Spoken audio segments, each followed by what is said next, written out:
I chose my student to summarize at regular intervals. I do not know who is going to be my favorite person. I mean, person who uses mobile will be my target to begin with. Okay. So with this, let me start the day with you all. Good morning. So the agenda of today is to talk about river health. Why do we require river? Do we require river to discharge the pollutants as our bureaucracy is doing today? Or is the river is for our children? So if it is for our children, how to manage that? Let us try to understand the thing. And I will try to cover the topic what we have discussed yesterday. Probably some of the things I will illustrate with a case study so that it becomes clearer to you on what I am talking about. So now, why do we require rivers? Any ecosystem, they provide services. We are so greedy human beings, we always think about what is the use. So if I say that, okay, it has some use, then people say, okay, let me conserve it. If I say, no, it has a biodiversity, I need to, this one endemic species, endangered taxa and all those things, they say, so what? If I say endemic species gives you medicine, then probably they will think about it.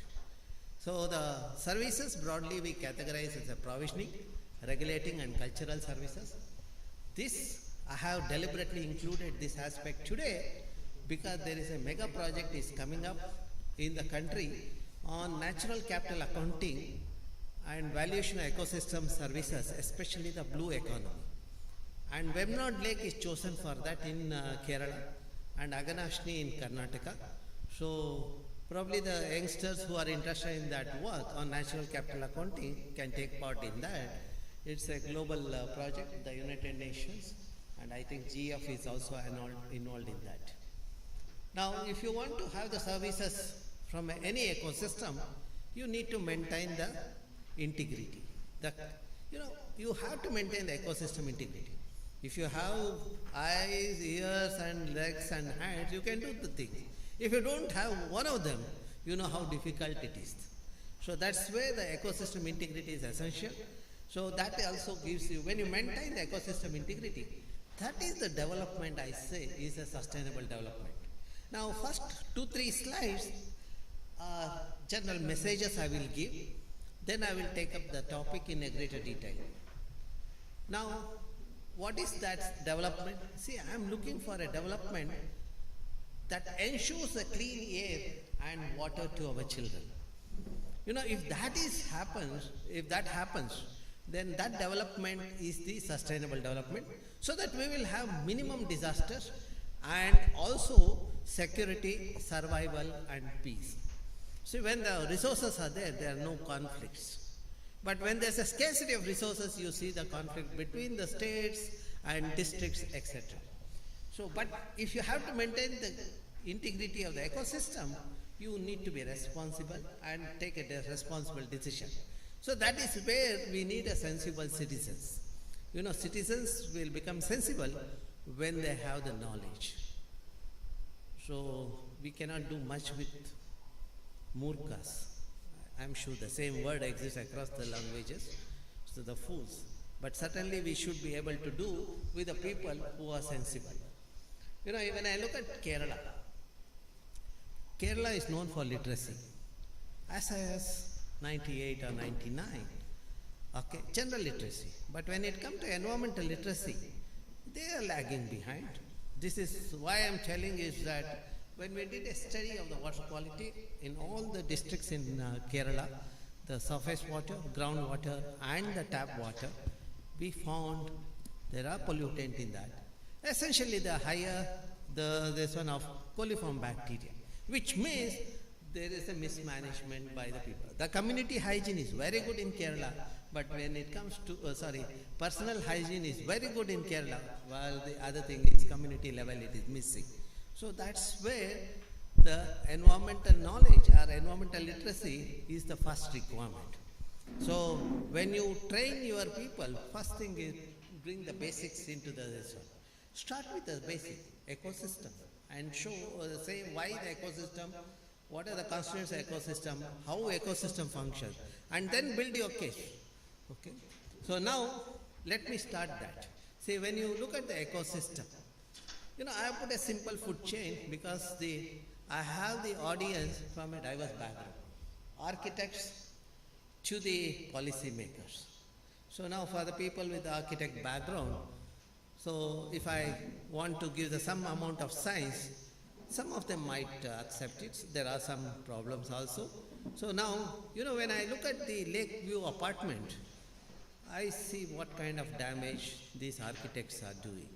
I have nothing against them, but certainly there is a this one. And second thing is when I look at the glass facade building, glass facade building is supposed to be for European climate or temperate climate, where you have to conserve the heat.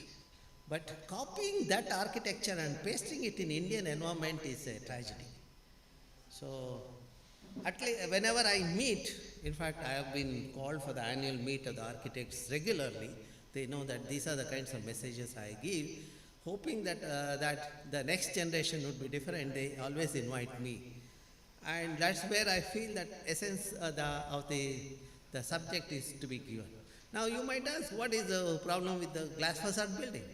I have studied the electricity consumption in the normal building versus a glass facade building. Normal building, if it is 700 to 1200 units per person per year, in the glass facade building it is 14,000 to 16,000 units per person per year. 10 times higher electricity consumption.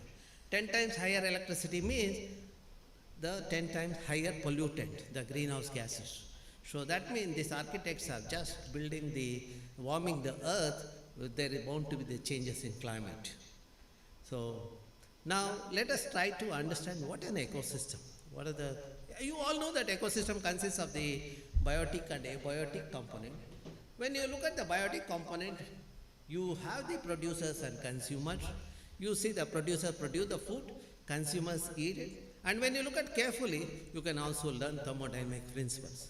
When you carefully look at, there is an energy and material transfer happen. When you eat, you are consuming material, at the same time energy transfer happen.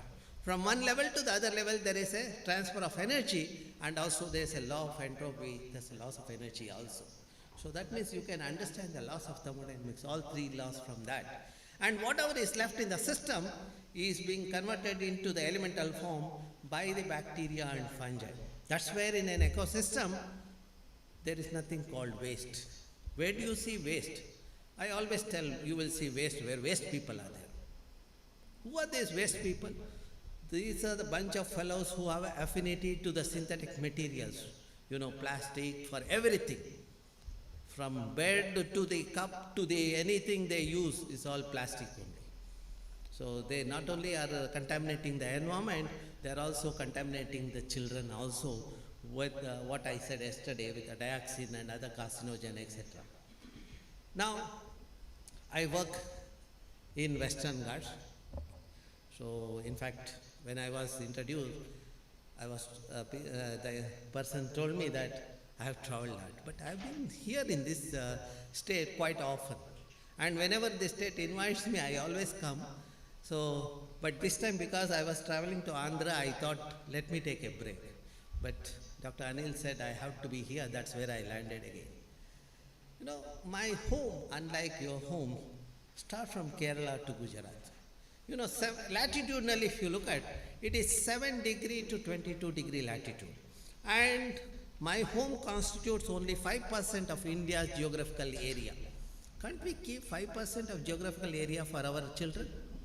This is what I ask people who are against Madhav Gadgil committee report and Kasturi Rangan committee report, which is a diluted version. So 5%, why do we require it? Let us try to understand that in the next slide, okay? So,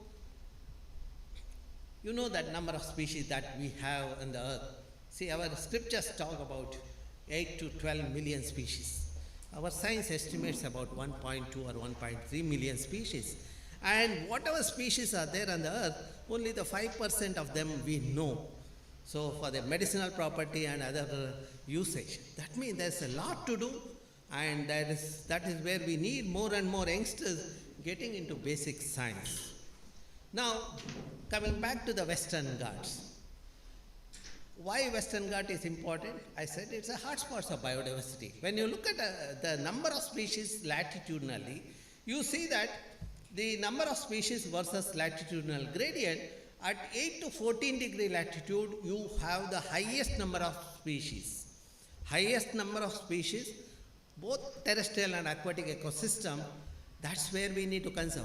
When the region where highest number of species are there, also has a potential for diversity of food and medicine. That is where we need to do. That is where the responsibility is on the shoulders of the people from Kerala and Karnataka. 8 to 14 degree correspond to the Kerala and Karnataka part of Western Ghat. Those who want to degrade the Western Ghat we should throw them into the Arabian Sea without any mercy. Because finally our children require the food and the medicine. Now, we understood the material balance, etc. So, and another important thing is the remediation, the treatment that happens in the ecosystem. Say, for example, you will see the people washing the cloth in the river. Collect the water sample at that point. 500 meters downstream, you collect another set of samples. You analyze that. You will be surprised to see in the second sample there are no contaminants. That means by the time the water moved from point A to point B, the treatment has happened. This has happened because of the organisms like bacteria and the algae, etc. They are this phenomena, we call it as a bioremediation, and it's done by the algae, we call it a phycoremediation, etc. Okay?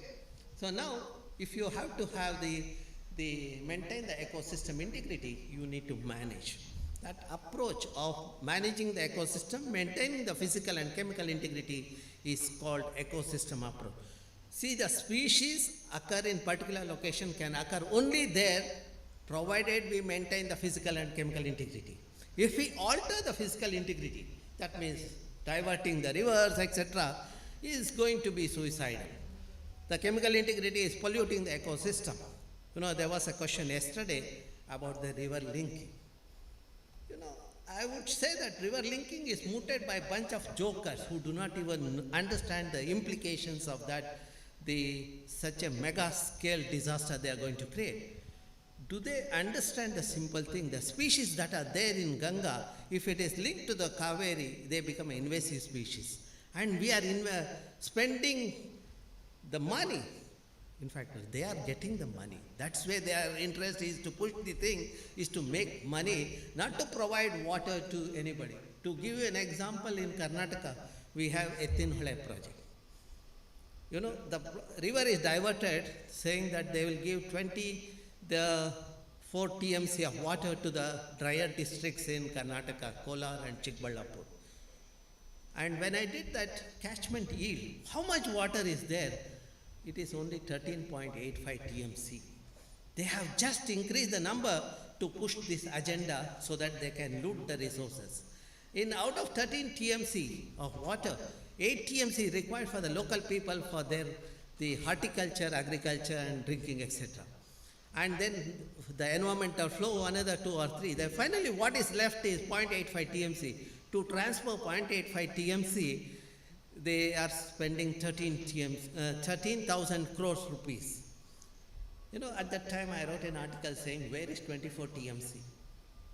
So it became quite popular. But I was very unpopular in the set of people, the decision makers. That's where people are always cautioning me. You have to be careful with that section of the society. I said, why should I be careful? I said, I have come on the earth without anybody's permission. I will also go without anybody's decision. I don't think anyone can do the thing. In fact, every time when I move out, I tell my family, I am on the bonus period now, so do not worry. If I don't come back, if something happens, do not worry about it. That day, the country will have the prosperity if the scientists work in this country without fear. That is the first thing should happen in our country. But I have noticed the scientists have become government scientists. They dance to the tune of illiterate politicians. That we are helping that section of the society. I have nothing against that, but unfortunately we have such people only. Now, let us come to the river health. Where there is no water, we wanted to divert.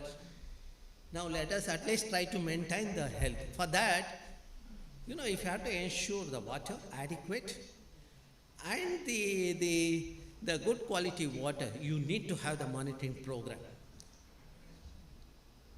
When you have the monitoring programs, so you can ensure where all the problems are there, where trouble spots are there, so that you can intervene that. Today you look at CPCB monitoring spots. I have looked at the data. Horribly, it is all manipulated numbers, especially the riverine system. You can check that.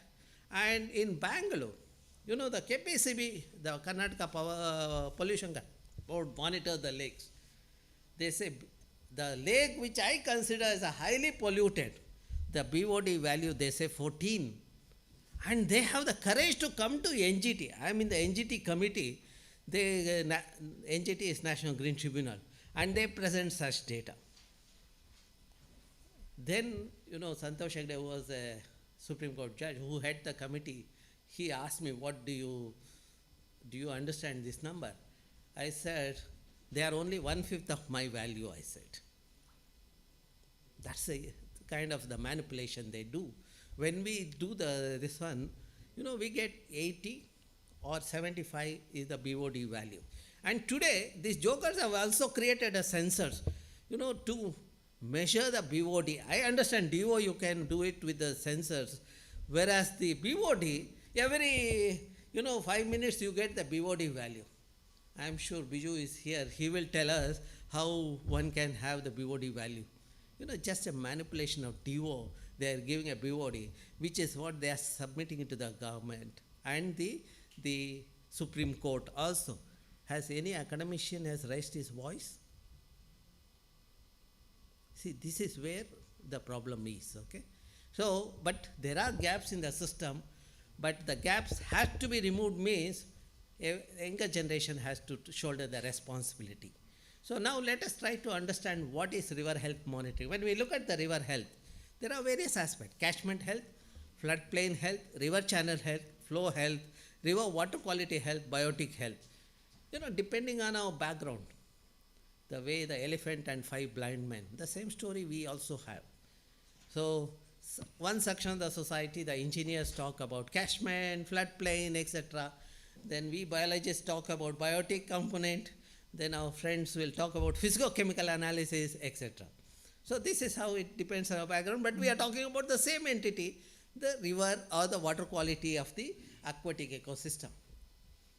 Then when they look at, these are the various other components, they look at hydrology, geomorphology, water quality, biotic profile, wherein the physicochemical and biological parameters are looked at earlier.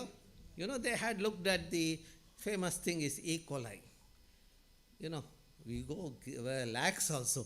But in Canada, when it was few hundred, they made a big noise. So then biotic profile, the producer, consumers and decomposers.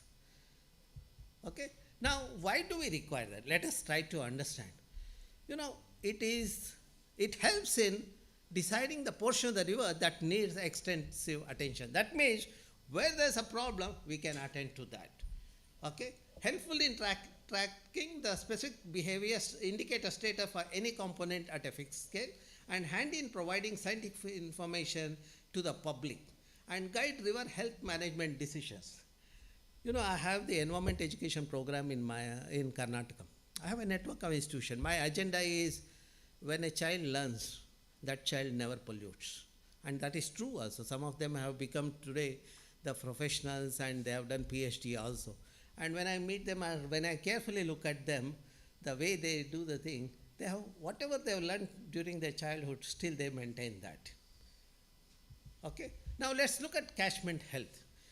The catchment health helps to evaluate the impact of human activities that can disturb the catchment area of the river. It is assessed through factors like land use change, physical characteristics of the catchment for planning and controlling the water quality and connectivity. So now, when you look at the catchment health, so let me give an example. You have a river.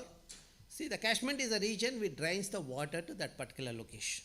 If you want to have river to be in a good shape, you need to maintain the floodplain as well as the catchment. So, if you are concretizing the drains, you are doing the injustice. Or if you are creating the river view, riverside apartments and all those things on the floodplain, again you are depriving your next generation the right for the water. Today you might be a professional, but every decision you take today gives back the dividend to you when you are on the stage. No one is there to help you out. To illustrate this, a person who introduced the bottled water in India for the first time, I happened to meet him in Mumbai. He was in the final stages of the death. So everybody who came said, no, you will recover today, the medicines are so powerful, you can be cured, etc. He said, I know why I am suffering. The mistake I did when I was 30s, today I am paying for it. The 30s, he introduced the bottled water, through the plastic bottle. He gave the cancer to the millions of people in the country, and he has to pay the price. This story is also was reported in Reader Digest. If you want, you can go back to 2014 issue of Reader Digest, you will get this story. Now coming back to this, why I am using a harsh word to the architects is, I want to, after you listen to my talk, I want you to be a different person. You need to think differently. The job is slightly challenging, but it is worth it. So that when you are at the fag end of your life, you can lead a happy life. Now when we look at the catchment, the way the land cover is, all the ecosystem processes are dependent on that. What are these ecosystem processes? Nutrient cycling, biogeochemical cycling, hydrological cycling.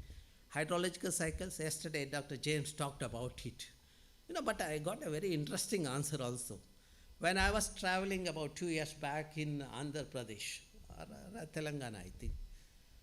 So I was taking a class like this with all the enthusiasm, because my class is always an interactive session. I asked one of the person, what is water cycle? I thought he would explain me as Dr. James explained, saying that it precipitation, evaporation, transpiration, condensation, back to the precipitation. But this gentleman, one gentleman got up. He told me, sir, you see outside, people are carrying water pot on a bicycle. When you carry water on bicycle, it becomes water cycle. So this is the level of I thought he is arrogant, he is pulling me. But later I realized he didn't know that thing. And he is a faculty, keep that in mind. So that's where there is something wrong with our education system also. We need to change the thing. There are some changes are happening. I don't know how far it will happen. So now let me take you to the region, what has happened over a period of 30 years. When I was a student, there was abundant water. Can you summarize what I said? I lost the path. So you said when you were a student, there was a lot of water. No, that is only 1 second back, okay? Before that, what did I say? You were saying we're not aware of water cycles and... No, not me, my specimen, okay? Okay. So now the same location, same month, I don't have the water. Have you come across this situation? You would have seen, but you wouldn't have documented the way I did it. So now my assessment is the ecological integrity of the system is lost. I give a simple example. People, please do not feel bad if I take up an example of Lord Shiva. Lord Shiva retains lot of water because of the hair. Okay? Put it other way. If the hair is not there, what happens? The water will flow down. So it will go to the ocean. Okay? Now the same thing I will illustrate with the experiment what we have done. This can also, you can think about it. See, when you take up a river basin, this is a river basin. There is something called a catchment. Catchment is a region which drains the water. How do you delineate the catchment? You see that there are first order stream. Two first order stream join and form the second order. Then they form the cluster, the tributary, and then the river. You ask any civil engineer of 21st century in my country about a river. They say this blue line is a river. That's why they concretize that blue line, and our Prime Minister also brings the Chinese Prime Minister and to enjoy the design. So that means either the Prime Minister doesn't know, and also the people who designed also do not know what is a river is. Of course, I wrote to the Prime Minister and now he knows the thing. So now coming back to the subject, so what the change we did, we constructed a dam. Yesterday there was a question on dams also. So we constructed a dam way back in 1965. Let us analyze the implication of the dam by taking the rainfall data. Today you have the 122 years of rainfall data, daily data in India. You just collect that data, divide into two time period, 1901 to 1965, 1965 to today. You will be surprised to see 1901 to 1965, this entire region was receiving the rainfall of 3,000 to 4,500, while after 1965 to today, if you look at, this region receives the rainfall of 3,000 to 4,500, while this region started getting the rainfall of 1,700 to 1,900 millimeter. And when I present these, people say, no, it must be a rain shadow region. Let me tell you that. This is a rain catching region, it's not a rain shadow region. The region receives the orographic precipitation. That means rainfall pattern also is not different. But still, one portion receives a higher rainfall, another portion started receiving the lower rainfall. When I look at the vegetation cover, wherever there are dense forests or the native species are there, you see there are the good rainfall. Wherever the people have degraded the catchment, there is the rainfall has come down. Now, why did this happen? This is again a mistake of an engineer. When they implemented a dam, there were villages. Those villages were forcefully evicted and they were put in the drier belt. Those farmers who are doing the wet cultivation, they couldn't survive in the dry area. They waited for the reservoir to be completed. They came back. They just occupied this region with the forest, converted that into agricultural land, and then today those lands have become a degraded land. So that's where you see the rainfall has changed. Now that's a mistake of an engineer about my seniors. That is the thing. Now when you look at the remote sensing data, today our country and globally we are benefited by the picture of the earth. We launched the satellite way back in 70s, and every 21 or 30 days interval you get the picture of the earth. When you have this temporal data, that means the data with time, you can also analyze what changes have happened in the system. Now, when you have such a data, the picture of the earth, you can find out this portion, what kind of the vegetations are there, this catchment, what is the situation, why the rainfall had declined. So now, wherever forests are there, I see rainfall is there. Where our forests are degraded, we have lost this one, and there are higher instances of landslide, mudslides, etc. 2018, Kerala faced the similar thing. If you look at just a year back, I had written this one analyzing the land cover of Kerala and said that Kerala is going to pay a heavy price in the form of floods and the droughts and the landslides, etc. Within a year, that became true also. It is just a coincidence. Only the scientists get this kind of opportunity only once. Otherwise, most of the time people keep questioning us, what is the basis, etc. So now, let us divide this region into sub-basin. As I said, the sub-basin is the catchment for a tributary. There are tributaries on this side, western side. There are tributaries in the eastern side. In each sub-basin, let's find out rainfall and the forest cover. See now, when you look at this, on the eastern side, forest cover is 30%, rainfall is 1,776. Here, the forest cover is 44%, rainfall is 1,716. And on the western side, when you look at, forest cover is 65%, rainfall is 4,800.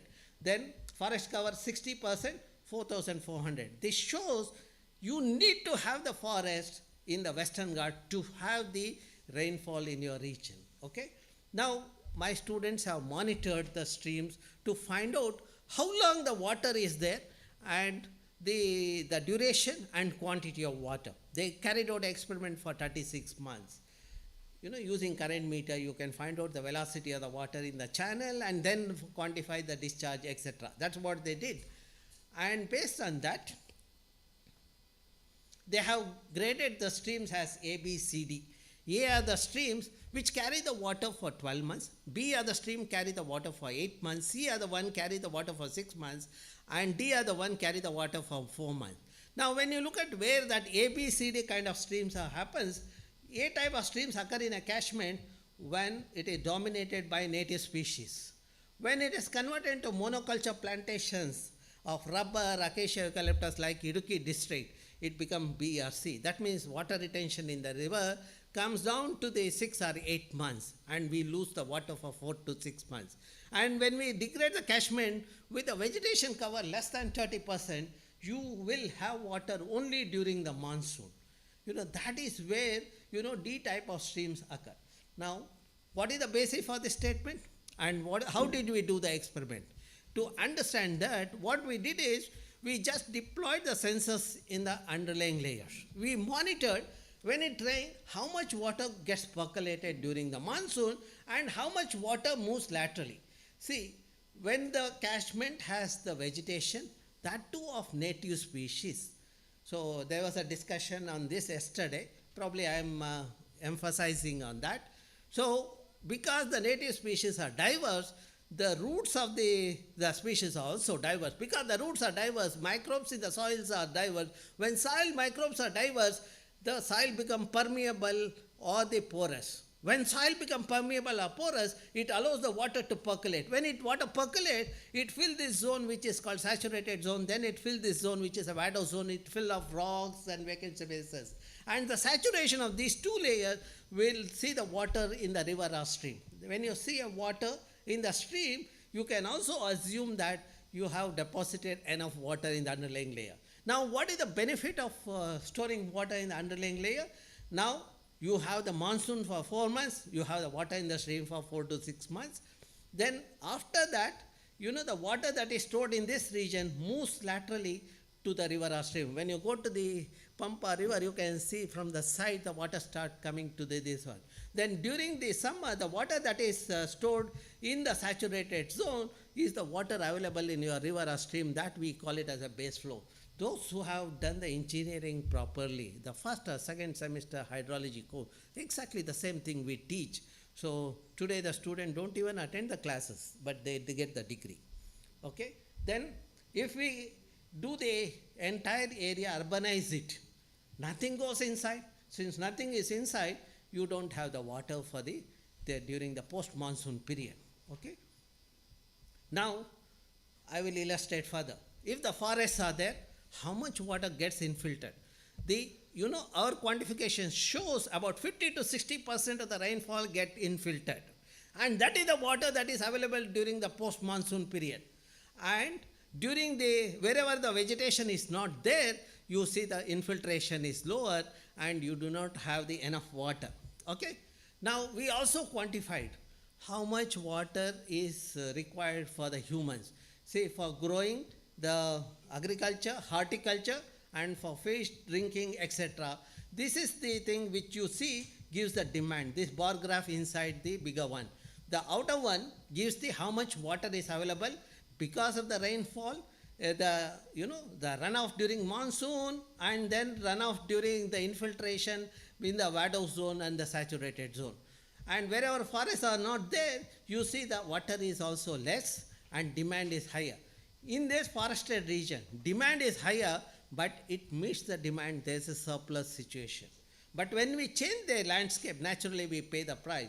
When you look at the Western literature, they blame the vegetation, saying that if you have vegetation, you will not have the water. Their agenda is to remove the vegetation so that they can loot the timber, and then, the water rushes towards the dam so that they can show the water. These are all the colonial mindset fellows who ruled our country did that trick. But unfortunately, still we continue that. This is the work. that is what they said. Wherever forests are there, you lose the water. For the first time, we have proved them wrong. And this is what I published in the Current Science. Of course, we took 2 decades to come out with this result. And across the 4 river basin in the Western Ghat, we analyzed that. Now, to summarize what I said so far, you see that these are the region, you have the water for 12 months. These green are the 8 months, these are the yellow is the 6 months and the 4 months. Now let's look at the kind of the vegetation cover in the region.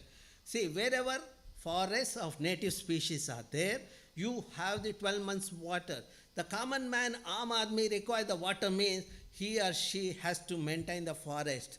So, here you see 8 to 6 months water is available depending on the level of fragmentation of the native forest. Wherever the rubber plantation or the rubber plantation or acacia has come, depending on the scale of fragmentation, you have 8 to 6 months. See, that rubber plantation fellow tells that he is developing the country, and our decision maker also get excited. But what he is doing is, he is depriving the people in the surrounding area the right for the water for the 4 to 6 months. This is what people in Kerala and Karnataka need to understand. Unfortunately, rubber fellow gives us the money. We also get excited, and we also, when he goes on agitation, we also go on the agitation saying that, no, we don't need forest. Forest should be encroached by everybody. Forest is for everybody. Land is more important, and that kind of thing. And if this trend continues, you will lose the water. Okay, now let us try to understand the diversity of animals. You see that these are the mammals, the sloth, bear, tiger, etc. Those all occur where the water is available throughout the year. Where water is not there, I see only 2-legged animals are there in a higher number. That shows how we have partitioned the thing, But unfortunately, we are also getting into this area where the water is there. Now, let me give a very interesting this one. See, there is a fish which we describe. It occurs in the stream. That's a habitat for that. That also has a medicinal value. If you want that fish to have the medicinal value, you need to allow that to grow in their habitat. If you bring it to your lab and culture it, you do not get the same medicinal property. That means this fish, if it has to survive in the stream, the water has to be there 12 months. For the water to be there in the stream for 12 months, you need to have the catchment of native species, of diversity. So that means this fish tells us that aquatic and terrestrial diversity are linked. So when we talk about river health, you should also keep in mind, you should keep the terrestrial diversity in the catchment also into this. Now let me give another example. If there is no water, what will happen? Okay. So now we all know frogs. Frogs are also known as amphibians because they have 2 stages in the life cycle. First stage is the juvenile stage or a tadpole stage, which requires the water. The second stage is the adult stage, which requires the land. Now, because of these 2 stages of water and land requirement, we call frogs as amphibians. Now, if there is no water, what will happen to juvenile stage? The frogs cannot survive. But, the frogs have adapted to a situation. Yesterday, we were discussing about the adaptation, mitigation, and all those things. So now, this particular species, Philatus leucorhinus, it has bypassed the tadpole stage itself. After fertilization of the egg, we saw the younger ones emerging out, and we published this in the Current Science also. When my student reported this to me, I said, let us get it and monitor it in the lab also. We got the fertilized egg to the lab, and we monitored it for this one, and we saw that on the 14th day, younger ones were emerging out. That means the animals have learned how to get adapted to a situation when there is a scarcity of resources. With the global warming and changes in climate, I will write it and give to you all, there is going to be a scarcity of water on the earth. When there is acute scarcity of water, no humans can survive on the earth. It's only these organisms will survive. Now today, if we understand how to monitor the ecosystem through this organism, probably we can manage the ecosystem so that you will not reach the situation what is bound to happen, okay? So with our mismanagement thing. So now these are the indicator species. So you can monitor it and see that, okay? Now this could be, I do not know, probably a long time, It is not just yesterday it happened. Okay? Now to summarize what I said, ecosystem approach, to manage the ecosystem. Now let's also look at from the history. See, that is where people who have the insights of history, they are very successful. Okay. Now, if you look at this on Easter Island, people thought that land is available. They went on expanding the land. Finally, the people have to abandon the land because there was no water. So that means the water decides the fate of a nation or a region. Now, if you want to understand further, last leg of Vijayanagara kingdom failed because of the water scarcity. Okay. Then recently we faced the COVID. Today the report is Delhi, the number is increasing. You may all have to use the mask more now onwards. Okay. So that COVID, if you look at, these are zoonotic diseases. That means that it has a link with the wild animal. So why did the wild animal give the virus to us? Because we brought the wild animal to home. So how did we bring? For example, if you come to the district where I work in Karnataka, we have a KFD, monkey fever. Why? The virus in monkey is transferred to the human. Why the virus? How the virus in monkey got transferred to the human? Because when we removed their habitat, when we degraded the habitats, the forest with which was giving flower and food to the monkey, we converted into the rubber plantation and acacia plantation. The animal didn't get the food or a fodder or water. They started coming to the human habitation in search of water and the food. So when they came home, through these vectors, the ticks are attached to the monkey body, they get detached, and these ticks, when they bite the humans, naturally the virus get transferred. Every year, there are 200 to 300 deaths happens in those districts. Every year, even before COVID, it was happening for the last 10 or 12 years. We have been telling the forest department that we should never do the mistake of having a monoculture plantation and deprive these dependent tax of their food and water. Well, now let me give one message. So you all can contribute to the water, the surplus situation by just changing your diet. Suppose if you start having more pulses in your diet, your requirement for water also comes down. That I call it as a healthy diet. You will have the physiological, psychological, sociological, environmental, nutritional, emotional and spiritual, the well-being. That is the health of the humans, okay, good health. So why the pulses? It helps in weight management, helps in optimal brain functioning, source of vitamins, reduces the risk of cancer, aids in digestion, and also control diabetes and lower blood pressure. If you ask what is the fruit, one of my colleagues, when he was the head of the organization, he had all those occupational hazards like blood pressure, sugar, etc., diabetes, etc. But after retirement, I don't know what happened. Probably he must have met someone like me. So today when you look at his dinner plate, he has 5 varieties of vegetable, 5 varieties of fruits, and a bowl of pulses. See, the vegetables and fruits indicate the diversity in the system, and the pulses gives the stability. When your food plate is diverse, you are more healthy. Okay, if it is not diverse, have the problem of obesity, etc. Now, let us see how much water is required to grow the pulses. A kg of pulse requires only 200 liters of water, while a kg of cereals, rice or wheat, requires 3,000 to 5,000 liters of water. A kg of sugar requires about 10,000 liters of water, and a beef requires 15,000 liters of water. So, and another interesting thing which we noticed is the pulse plant is not eaten by the animals, wild animals. In the villages where the human-animal conflicts happens every year, you should incentivize the farmers and give so that they should grow the pulse crop. But unfortunately, ours is all compensation and such thing. We have jokers as chief ministers of the state. Yesterday, one fellow declared 300 units as a free electricity, as if he has inherited the electricity from his grandfather. So this is the kind of people we have in the country, and we go and vote them because for that momentary thing we are benefited from that. So, and when we have those pulse crops, we are reducing the human-animal conflict. When we have that, we have healthy planet. Healthy planet means that everyone have the harmonious state of mind, body and spirit. That is the holistic health. When the country has such citizens, naturally that country prospers. Okay? Now let us look at how we do the thing. Every slide gives you some message. So now when you look at this, these are the people collecting the biowaste. You can go and monitor the health of the estuary by seeing what is the species composition and what is the quantity of bivalve they get.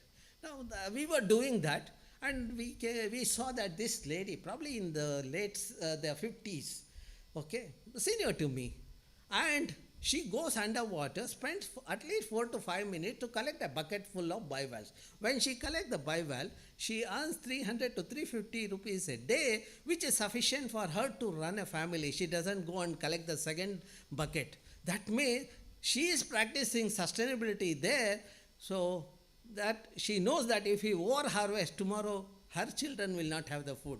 So that is where one need to have a balanced path. For example, if you look at what kind of development people should have. For example, when we connected the Kerala to Mumbai through the linkage, we didn't deprive the farmers and the fishermen their right for fish or the agriculture crop. That is the kind of development one should have. We should never deprive the local people their right to live. So that is what we have to do. Okay, now let's come back to the river health assessment. So the first part I talked about the catchment integrity. I illustrated how that is linked to the human's livelihood also.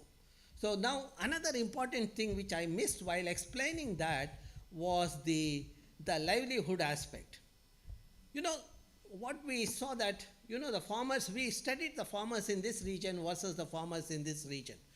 Farmers in this region, if they are earning 1,54,000 rupees per acre per year, farmers in this region are earning 32,000 rupees per acre per year. This is mainly because the availability of water. When water is available throughout the year, farmers can grow cash crop or multiple crop, while the farmers in this region struggle to grow one crop. So then another interesting thing which we understood was, in the catchment area, we looked at the diversity of insects, the pollinators. That is another thing which we talked about it yesterday also. There were discussion on that. See, when we see that there are higher number of pollinators, the diversity and abundance is higher. That means these are the two indicators you can use to have the catchment health compared to this region. Now, how it get reflected in the livelihood of the people? Acre. So that shows that higher yield is because of the pollination. The pollination is because of the maintaining the catchment integrity with the native species vegetation. That's how, when you maintain the native species vegetation, you have water throughout the year in the river, and also that water is pristine, because this vegetation also helps in the remediation. That's what the riparian vegetation does. Now, with this, let me move to the second part of my talk on the river health. The health of the river, or the health of the catchment, floodplain, river channel, flow, quality and biotic health. This all indicate the health of a river. Now, land use dynamics in the catchment, I talked about it. Then the physico-chemical properties of the water and sediment and soil are the other parameter one can use to assess the health of the river or a channel. Okay, so now let me take with another case study. See, this is a district in Karnataka where I have spent almost 2.5 decades there. So this district is the Uttara Kannada district. It has a 3 agroclimatic zone: the coast, the hilly terrain and the plains. This district have the distinction of having the highest forest cover in the country of about 82%. It was. Okay, when you look at this district, you see that there are 4 major river basins. The 2 are dammed, 2 are undammed. If somebody wants to know the implication of the dam, then you can do the comparative assessment across the 4 river basins. So now, when you study the river, please do not constrain yourself to the boundary of the political boundaries or the administrative boundary. You should always look at the catchment. This is the catchment of the Kali River Basin, which is beyond the administrative boundary of the district. Similarly, this is the Gangavali, this is the Aganashni, and this is the Sharavati River Basin. So these are the 4 river basins we have studied in that district. Okay. Now, when we do this, we always have an integrated approach. We look at the land, we look at the morphology, we look at the geomorphology and the climatic pattern, etc. So now today the data is available. It's not that difficult. 10 years back, probably this was a difficult thing. Today the data are available. Some of them are available in public domain. It's not difficult for you to analyze that. So this gives the stream network in the region, and this gives this one. When you look at this carefully, you see stream network is dense in some part it is sparse. If you do the land cover analysis, you see it is linked to the land cover in the region. Okay, this gives the annual rainfall pattern, and this gives the slope in the region. So this is the integrated approach one should have.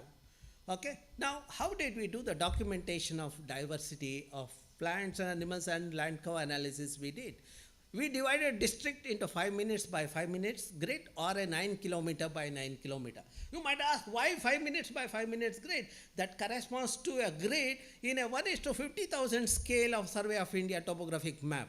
So you should compare, have some standard base to compare the thing, so that whatever the data that is there in Survey of India topographic map in that grid, I can just import it to this grid. So I get topography, I get all the other details from Survey of India topographic map. So now I have shaded some of the grid. See, these are the grid represent the agroclimatic zone. I talked about agroclimatic zone. You see that I have chosen some grid in the coast, some in the interior hilly terrain, and some in the plain region. Then we did the catchment, the biodiversity in the catchment. See, what we did, we put a 20 meter by 20 meter quadrant for enumerating trees. Within that, 5 meter by 5 meter shrubs, and that's how we do this. Then after that we leave 20 meter, and then opposite we lay another quadrant. Now in this 20 meter by 20 meter, whatever trees are there, we document them, the species, etc. Then in addition to that, we measure the girth and height of a tree, so that you can quantify the biomass. When you quantify the biomass, you can also find out what is the carbon stored in the trees. So similarly, you give the herbs and the shrubs. I am sure you all know the difference between herbs and shrubs, and the herbs are the grasses, etc. Whereas the shrubs, so I learned that when they have the diameter less than 10 centimeter and the height less than the 1 meter or 1.5 meter, they are branded as the shrubs. Even the tree species, when they are in, we consider them as the shrubs. That's how we document the diversity of the thing. In this, when we do this, if we encounter any animal, we just record them. So then we have this, how many quadrant you can have. See, when you document this, you might have got 20 species, tree species. When you do this, in this quadrant, you would have got 22. When you put the next one, if you get 24, you will put one more. The moment you start getting the same number, you will stop your effort. That is called the species saturation, this one. So that is species area curve you generate, and then you will stop your effort. That means you have done the sampling which is adequate to represent the population. Now in that grid, if we encounter the stream, we also measure the physicochemical and biological parameters. Now the land cover analysis, as I said earlier, we use the temporal remote sensing data, and we do the field data collection. We have used the standard protocol. These are the things. My publications are available online, and manuals are also available. Those of you who are interested can go through that. This is the temporal remote sensing data we have used. See, when you get the data, I will not get into the basics of remote sensing. There are bands of data.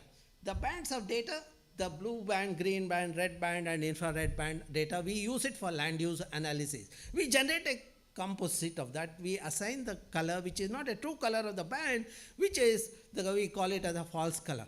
When you see your eye also functions as a remote sensor.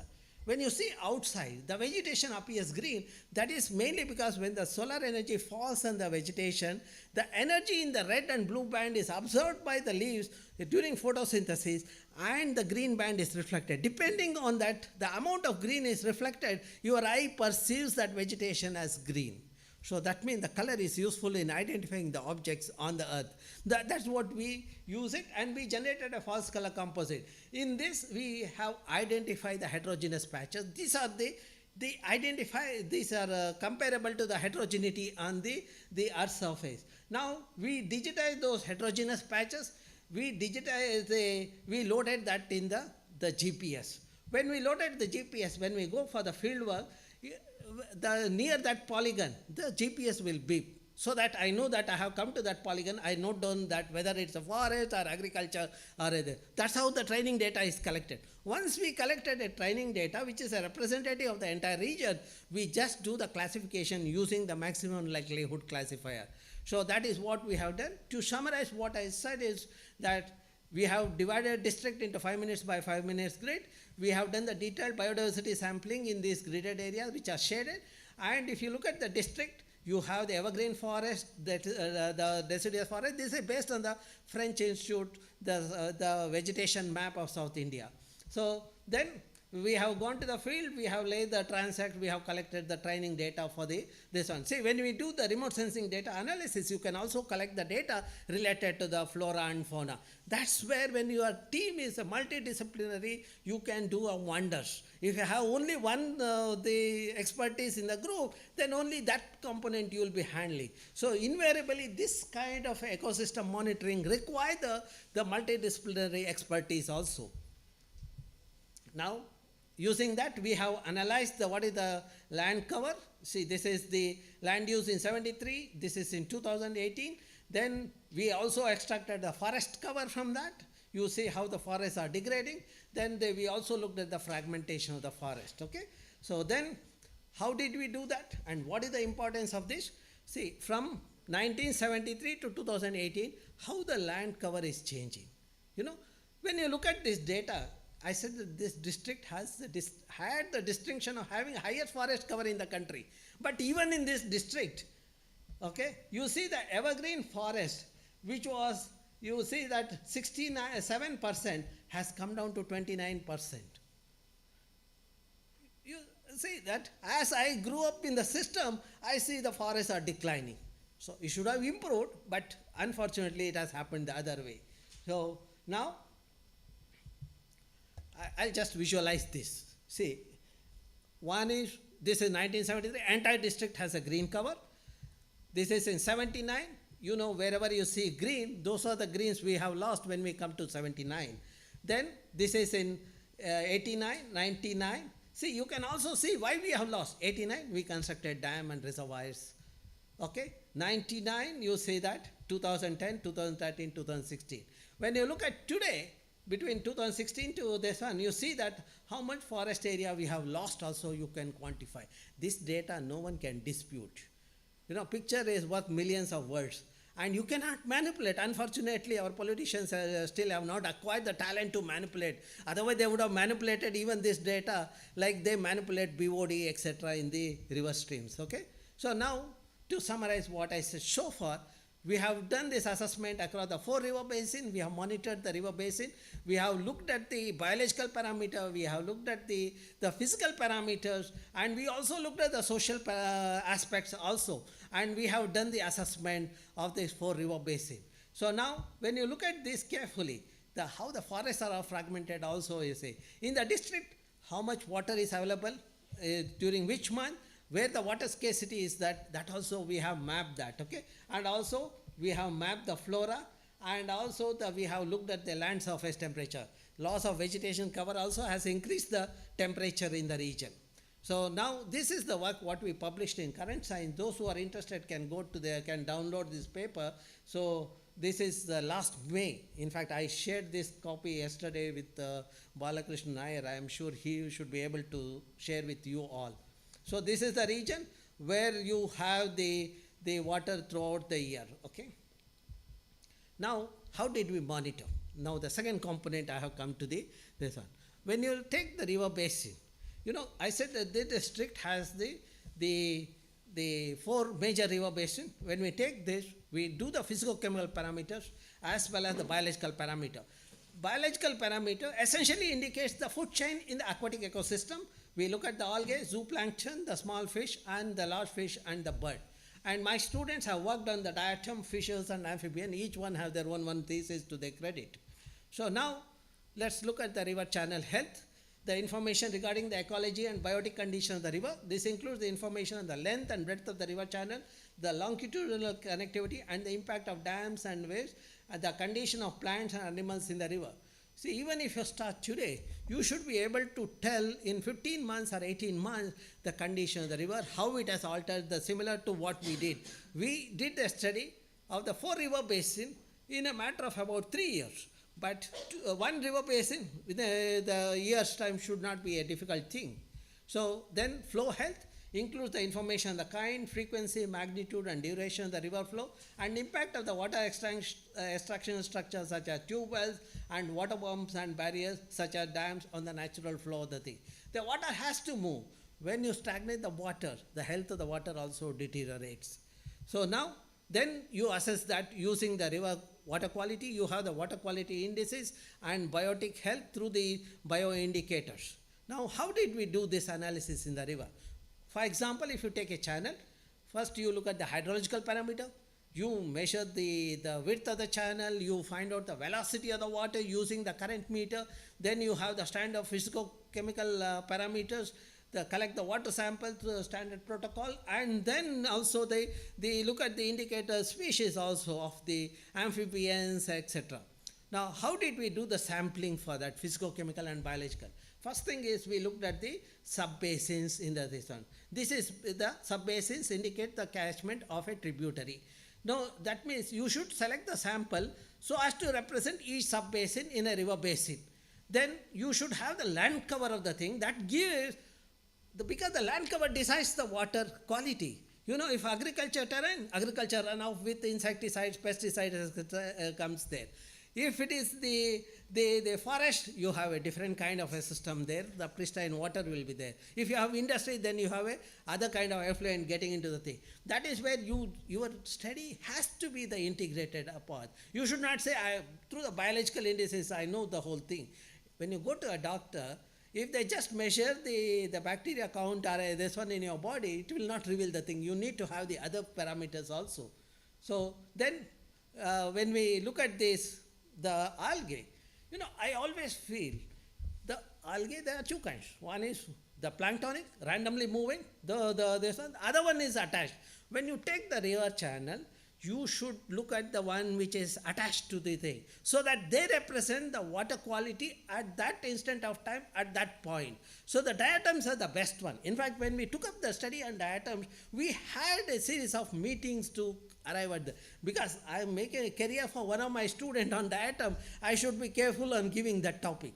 But it turned out to be one of the interesting things. Today, he is the person, the leading authority as far as diatoms are concerned. He also, under came up with the manual on the diatoms, the monitoring in South India. How to collect the samples, how to prepare the slides, how to analyze that. It's all available in this one. This is the small the grant program which is coordinated at ATRI. I think that report is also available online. So that is what we have this one. Now, these are the physico-chemical parameters.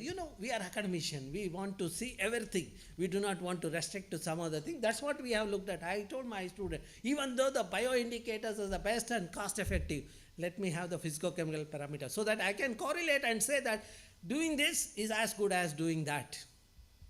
Okay. Now, when you collect the samples, see, we collected the stones, we rubbed that, okay, then collected those, and prepared the slides, and then we observed under the microscope, we identified using the taxonomic keys, the standard keys. I don't believe in this barcoding at this stage for the organisms.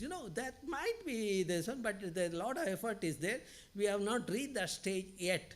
So that's where, if your thing has to be cost effective, you have to have that. And if your effort has to be make everyone to take part in this kind of program, school children to the college student to the teachers, I would say the monitoring program has to be the thing which they can understand and implement. Barcoding can be decoded only by the certain section of the expertise, the people who have the expertise. Whereas this, everybody can tell which are the bioindicators, which are pollution tolerant species, etc.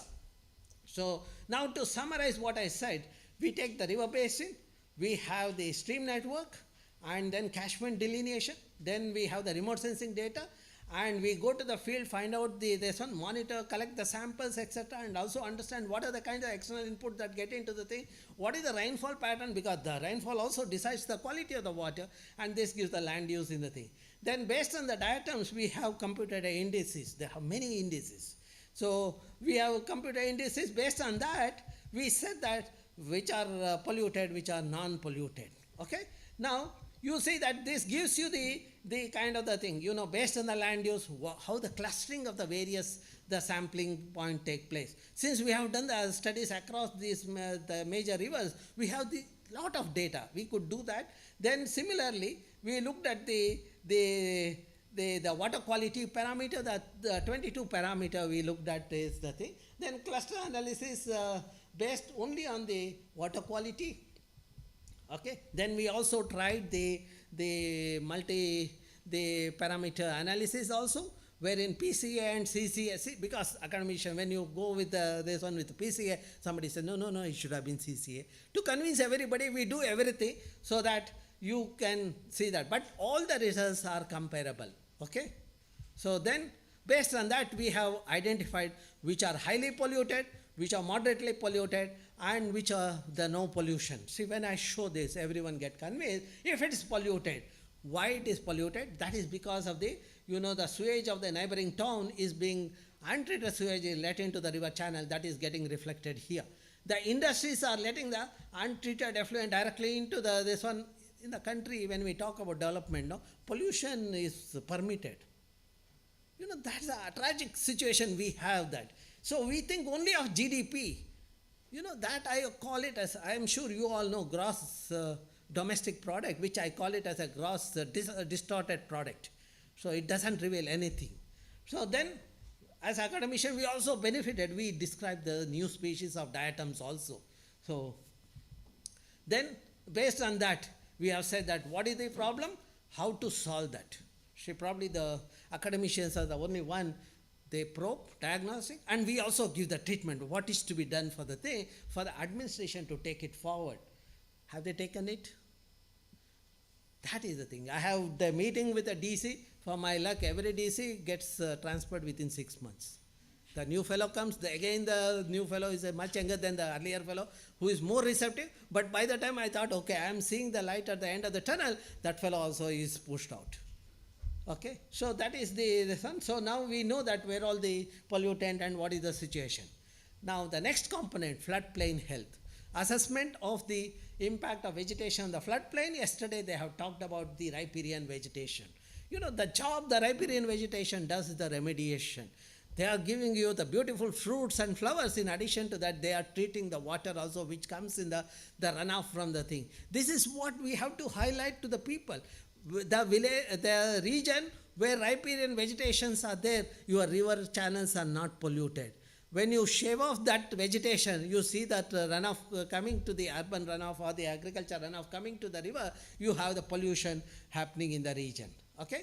So now, that is where the riparian vegetation, yesterday Dr. Shaji and the other speakers talked about the what are the kind of diversity of plant they have this one. That is required in addition to this aspect. So now you can integrate these two. You can see the channel which does not have riparian vegetation versus the channels which have the riparian vegetation.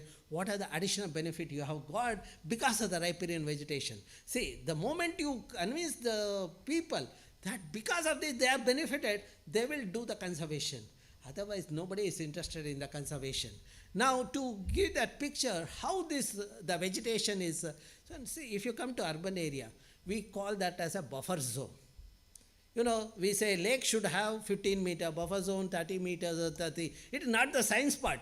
It depends on the bureaucrats. He will decide whether 30 or this and that. His decision is dependent on the builder who is sitting there. How far that fellow is there, depending on his proximity to the thing, this. See, when I wrote an article saying that 200 meters should be the buffer zone for a bigger lake, it went to the National Green Tribunal. I had told my student, if I say what is actually required, judge will give me only half of that. So I will give the twice or 2.5 times the thing so that I will get what I want. I wanted around 80 meters for the Belandur lake. The judge said 75 meter. So I got what I want, okay. Then the interesting part, what are these, the buffer zone? These are floodplains. This helps in percolation of water and retaining the water. So that is where the buffer zone or flood chain thing, that is where you need to have the greening of the floodplain so that it retains the water and it allows the percolation of this one. That's where the riparian vegetations are required. You know, there was a program, people came up with a rally for rivers. You know, the gentleman came up with a very innovative model. I was also happy that it will work. Then I saw a section of the academicians who are saying that, no, this will create the problem, there will be no water in the river, etc. Then by the time I had completed my 4 river study, it was available online. The moment this group, they saw my publication, they just landed in the lab. See, that's where I keep telling, academician need not go to the temple. Academician need not go to the Swamijis. They will come when you do the job. So that's what happened exactly. They landed in my lab. Then whatever presentation I gave of the case study, I presented to them.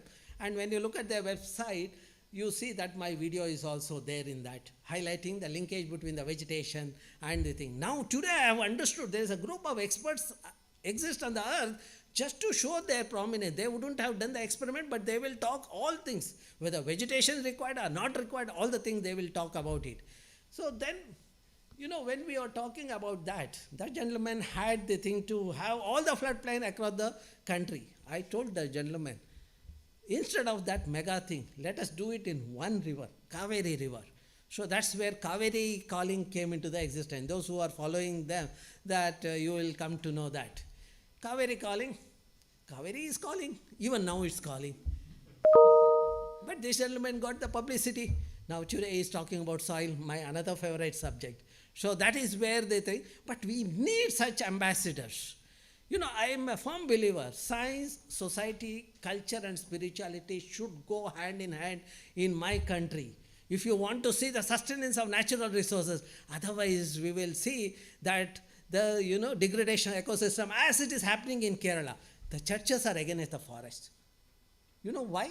Idukki district is known as the land of the encroachers, the forest encroachers. That is where the thing, that's a separate debate. I can talk to the people who have the thing.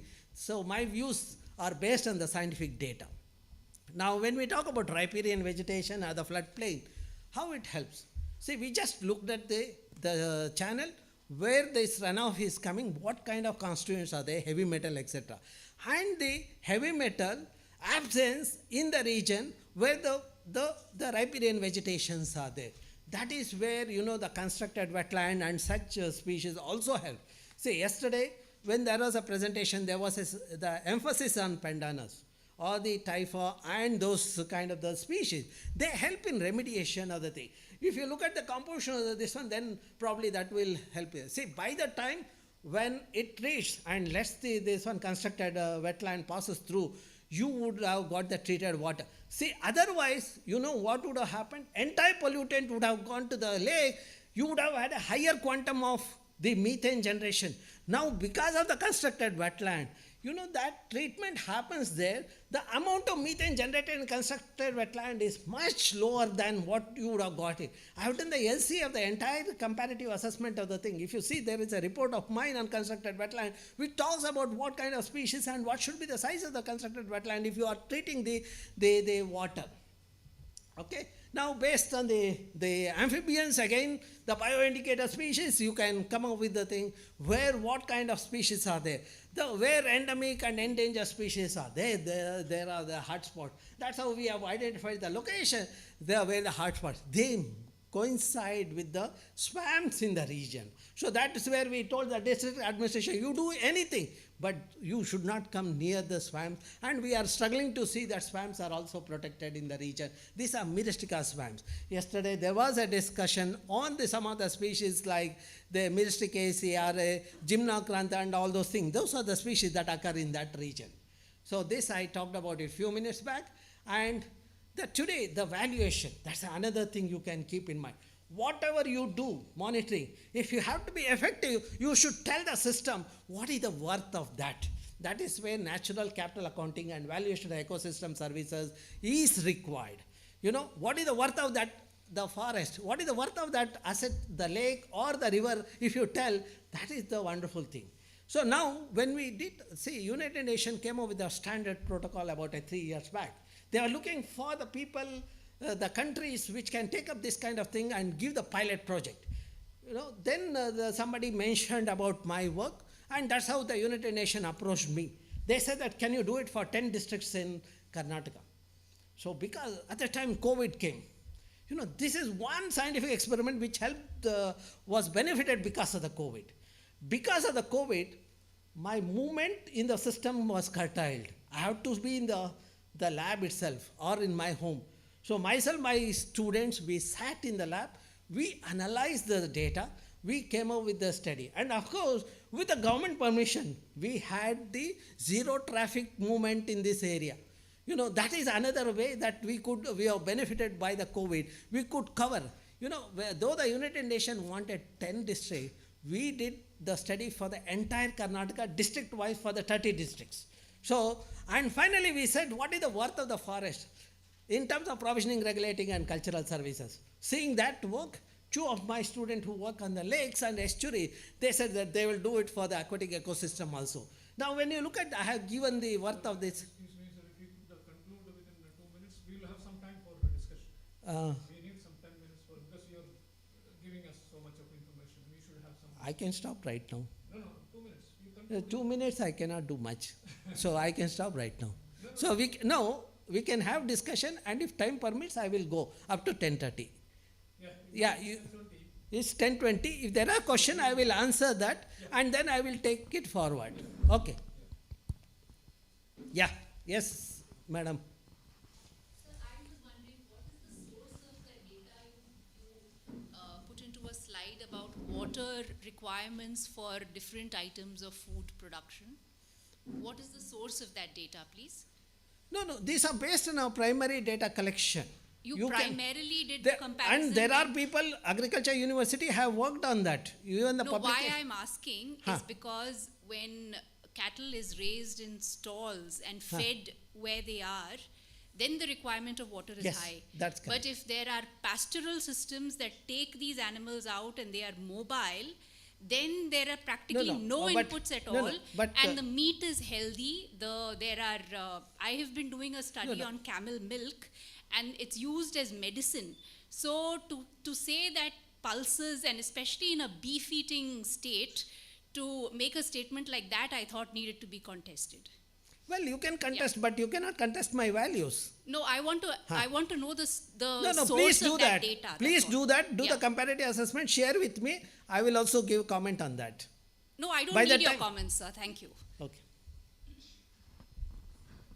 See, the scientists work not looking at any practice or thing. We look at from the subject point of view. Okay. Yeah. No, don't pick up such kind of old cases. The main subject is the water. In terms of raising animals. We will stop there. We will go for the other. Yeah.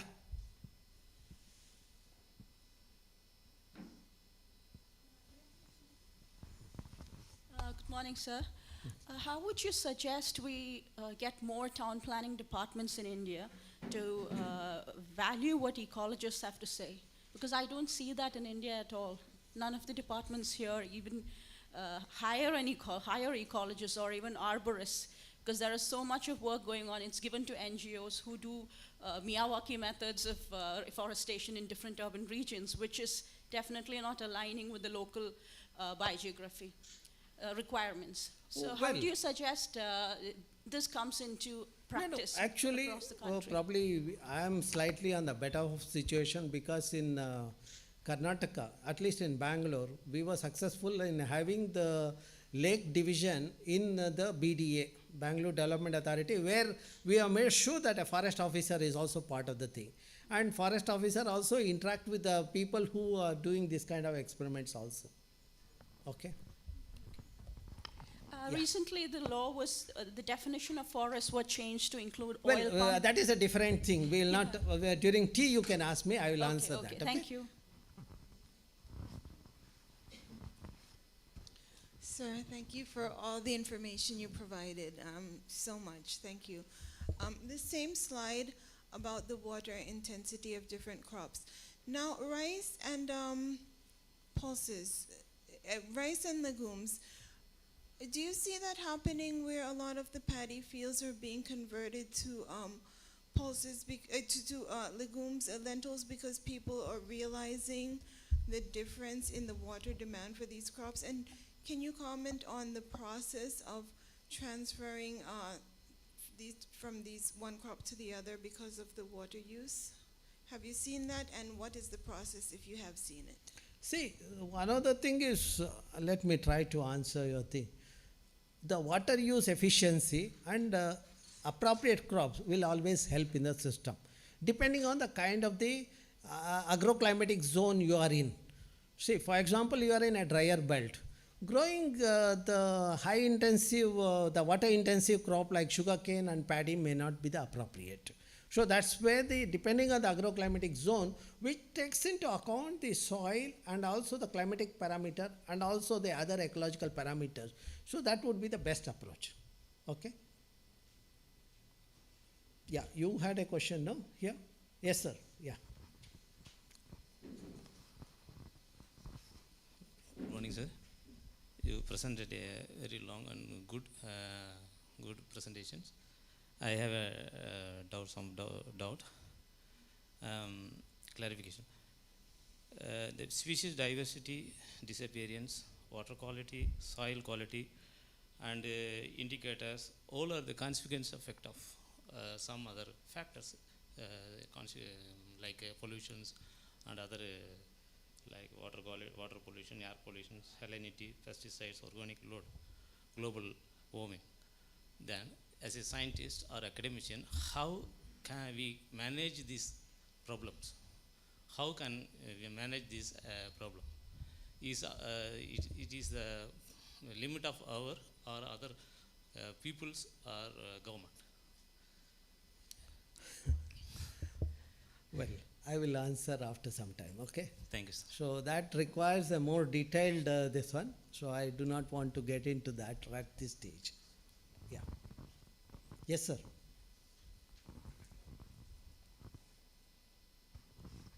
Sir, I have a question.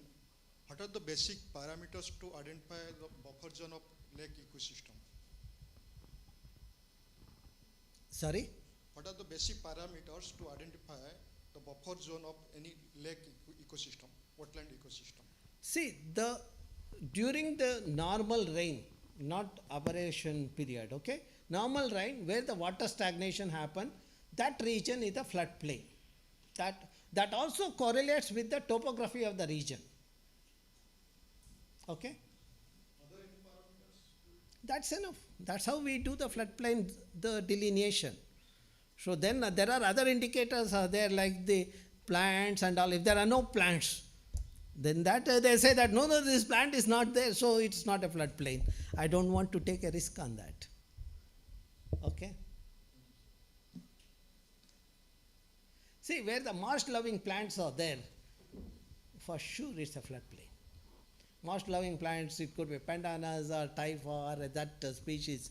You see that, okay? Okay, now, shall I continue or shall I stop? No, I'm sorry, I think I disrupted your flow. No, I skipped 8 slides now. I have come to the last part. If you tell me you wind up, I will conclude with this. Okay. So now why did we do the river health accounting? It has have a good balance on social, economic and ecological factors. It includes the human values that are key to controlling anthropogenic activities, which when altered can disturb the balance between the above factors. Then consider the cultural, aesthetic and religious values. That is what yesterday we were talking about, sacred groves and mystica swamps, etc. Then presume that a balance between the 3 major human values can maintain the socio-economic and ecological health of the water, which I substantiated through the first part of my case study. And another thing is emphasize the participatory river management involving all stakeholders for establishing river health without compromising their livelihood, social well-being, cultural and tradition and environment. This is one of the things you have to make sure when you undertake the monitoring of the river or the ecosystem, please make sure that all stakeholders are the part of the lesson. Encourage stakeholders' participation in judicious use of water resources, limited use of aquatic biodiversity, etc. Then more importantly, create awareness on the river health through the capacity building initiative. When you take up this, you are implementing, at the same time, make sure that you have the various capacity building program. In the evening, you can have some of the short stories on the success stories, etc. Okay, now let me come to the concluding part of my talk. So depending on the time given, when hand is raised, I will stop at that, okay? So these are the various things which we have done, we have been doing. I'm an academician. At the same time, I have taken the science to the society. I have seen the smile on their face when they say that they are benefited because of my science, okay? So the first thing is wastewater treatment. Then the second is rainwater harvesting, the creating the water well. Then the mini forest in the what? You know why it is required? It improves the local ecology, carbon sequestration happen, temperature 2 degrees. And the most important thing which I have been doing is the environmental education. You know, from 98 onwards, I have been with the children, so that I feel that they are the leaders of tomorrow who can conserve Mother Earth. So now, this is the lake I have created in the campus. You see that it stores 10 lakh liters of water. And also it's an experimental lab for my students. You know, not only students are happy, even I have these otters in the campus. At one end I say Bangalore is dying, other end I'm showing that with the ecological restoration you should be able to get it. The principle here is, if you look at, I'm giving back 10 times what I consume. I stay on the campus. My family require 500 liters of water, which means we require 1,50,000 liters of water per year. I am putting it back 10 times that, 10 lakh liters of water there. So then the second thing is, when I meet people, I make sure they create the water body. That is what happened in the district where there was a water scarcity. There was no rain for 2 years, and then when this gentleman met me, I gave the proposal where, in his land where to create a water body, the lowest point, and what is the size of the water body. And within 10 days of my giving the proposal, he implemented it. When I see that their success is because of the youth. You see, this gentleman is young, and also the youth from Alva Science and Engineering College took part in the thing. Alva CEO is also young. So that is where youth is there. I can see the changes happening in the system. Here also, yesterday, you would have seen that the paper cup was there. When I told Parvati here, she made sure today there are steel cups are there. That's where I see the youth taking it. The Parvati who was sitting in the last row, I know there are too many Parvatis in the room, so that is the thing, okay? So then, and I always tell the women about this. I know the success happens. So, because if I tell a man, I have to spend 10 minutes on convincing it, okay? So that is the other part. I may be biased also. So now, when I see the success here, the CEO, I made sure in his campus, he creates a water body which stores 25 lakh liters of water, and with a catchment treatment with a native species. When I visited this institution, I go there as a guest professor, faculty in the region. So the 2018, you see the greenery with the water. See, where there is a resources, there is a smile. You can see smile on our face, myself, my student. And something interesting, I know there are some youngsters here. So this gentleman, when he met me, so he was alone. He was a bachelor. But after creating water body, within 6 months he got a partner who take care of the entire family, joint family system in the thing. That is how the nature rewards. You know, now this water body and surrounding area is used by the college to have the water quality assessment and the bird monitoring, etc. This has become a perfect lab in the institution campus. Okay, then I will skip this, but before that, the constructed wetland. See, way back in 2009, 2005, the lake monitoring we did in a place called Jakkur. And surrounding area, the wells also, we monitored the quality of the water. We saw the nitrate in the wells. Nitrate is a carcinogen which introduces cancer. Then I pushed the government to rejuvenate the lake. So the 2010, the lake was rejuvenated. I was in the committee. What I did, I just made sure the constructed wetland and algal pond is the put in place there along with secondary treatment thing. When we talk about wastewater treatment, you have primary, secondary, tertiary. Primary remove the large particles, secondary remove the chemical ion, tertiary treatment removes the nutrient. Now, to remove the nutrient, you have to have tertiary treatment, which is very expensive. Most of the municipalities will go for secondary treatment plant. When they put secondary treatment plant, you just insert the constructed wetland and algal pond. And when the water reaches the lake, you see that there is no contamination in the lake water. Today, when we monitor the lake and the surrounding, there are 300 bore wells, which was 25 in 2005. So that today there are 300 wells. None of them have nitrate. At least I have a satisfaction because of my science. I am giving a clean water to the 300 well users in the region. And how much water is what is the water quality, how much nutrient is removed, we have documented. Last 10 years, my students have monitored, and this report is available online. Those who have this one can download the report and can go through that. Then the another thing is, we said how rainwater harvesting and this kind of wastewater treatment make the water surplus city in Bangalore. So then, the mini forest in each ward. In campus, I was fascinated by the architecture of this. I brought this to my campus. I planted in the campus in 7 places. Out of 14 seeds, 7 I planted in 7 locations. Out of 7, only 1 place it has survived. That is next to the building where I've been working for the last 2 decades. My assessment is that even plants know who will take care. Otherwise, other 6 places didn't survive. Now, in front of this building, we created a mini forest of 49 native species. 500 saplings were planted way back in 90s when I was a student.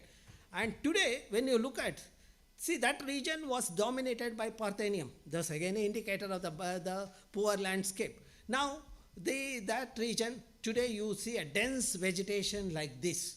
And the groundwater, which was 150 feet, today the water is available at 5 to 10 feet. And temperature is 2 degrees lower. Okay? And you have varieties of flora and fauna there. And the carbon sequestration happens. These are the kinds of organisms you have that. So that is what I am proposing to the government of Karnataka, to have the mini forest in each ward in Bangalore. And I make sure that each village have the similar model. Okay? So the last part of my talk is the sensitizing the children. We organize a symposium popularly known as Lake Symposium. The students it's an international symposium. And my friend from Goa Wetland Authority has also attended that event, and he is looking forward for the next event. See, what we do is, when external experts come to the symposium, we take those experts also to the schools in Bangalore. If the event is in Bangalore, so that the children can interact with this one. So if you are giving a platform for the school children in the international forum, you need to make sure that they are trained. That is where we have the orientation program in our network partners, and the children are taught how to monitor the lakes and the forest ecosystem and the other ecosystem in the region. And then we have the evaluation workshop, and those who do well will come to the Lake Symposium. And apart from that, we also offer a course on environmental management and municipal solid waste management during September to December. That is the 19th session I have done. 20th session I have just announced. It will start on September. The announcement is there on the ISC web page. Now, the children, when they take part in the event, they are also one of in the audience. They interact with the external experts, the decision makers, and international and national experts, and that's how the capacity building happens. On the 4th day, the concluding day of the symposium, they will do their presentation, and invariably that is the best presentations. We all enjoy that. So, in fact, Dr. Shahji, when he met me, he was telling me that he also was attended 2012. He said that is the event he enjoyed. That means successfully we have demonstrated the school children's involvement in the water quality monitoring or the water body monitoring, and they have done a good job.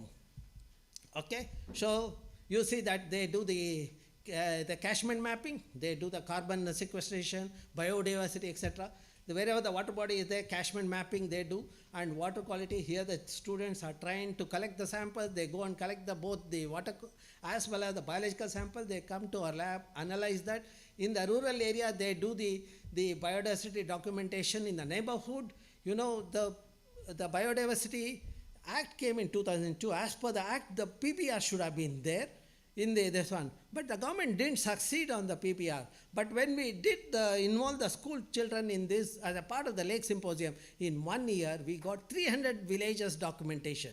That is where you can keep in mind the another hidden the resource what we have to monitor the ecosystem.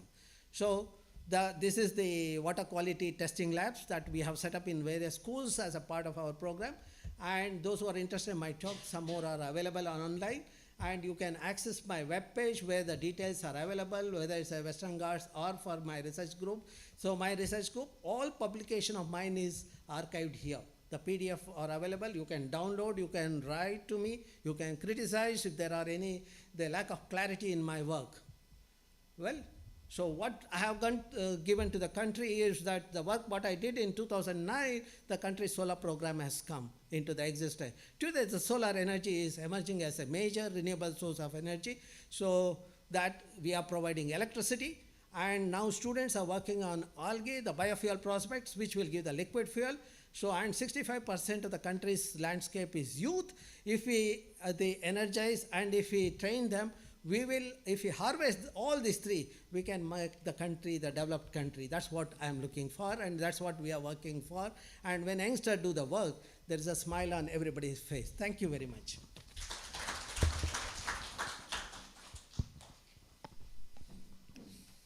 Thank you very much, sir, for that very motivating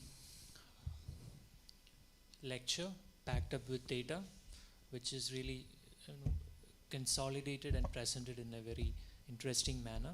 We really love to see those slides. Unfortunately, it's a story which is, the natural resources are getting depleted or changed a bit, but it was nicely presented. And we would like to appreciate your effort for the last 30 years or so, and your team's effort to get data. Yesterday we were trying to say that data deficiency is the problem. When we try to link science to society, we should have data. So you have immense data for the locations that you're looking at.